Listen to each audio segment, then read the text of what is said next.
Қайырлы күн барлықтарыңызға.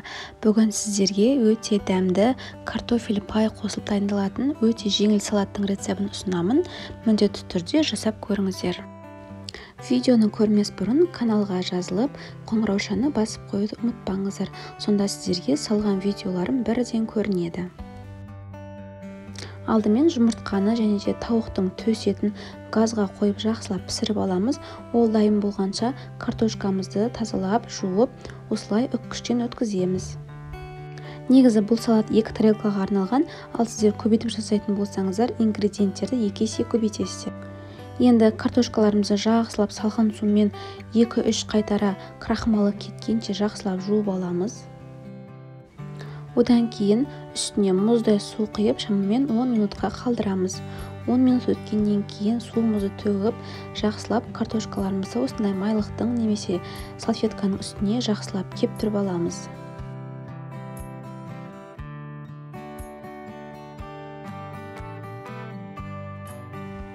Картофель пайды пісірмес бұрын алдымен майымызды жақсылап қатты қыздырамыз. Сонда біздің картошкаларымыз, яғни картофель пайымыз әдемі қытырлақ болып жабыспай піседі.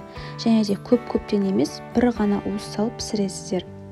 Осылай қалғандарын барлығын пісіріп шығамыз.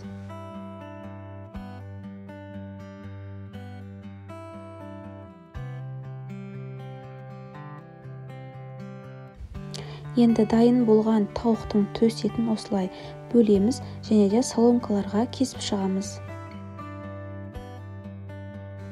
Қайнатылған жұмыртқаны дәл солай, яғни соломка етіп тураймыз.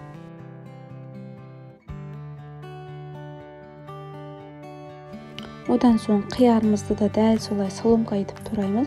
Егер сіздерде свежий огурцы болмаса, кәдімгі банкіге жабылған соленый огурцы пайдалана берсеңіздер де болады.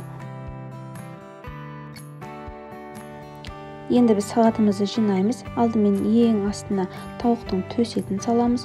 Одан кейін майонез. Майонездің үстіне қияр және қайтадан майонез. Оның үстіне қайнатылған жұмыртқа, қайтадан майонез және де бетіне картофель пайымызды қоямыз. Біздің салатымыз осымен дайын болды. Өте дәмді болып шығады, сіздерге ұнайды деген ойдамын. Міндетті түрде жасап, мені белгілеп кетуді ұмытпаңыздар. Астарыңыз дәмді болсын.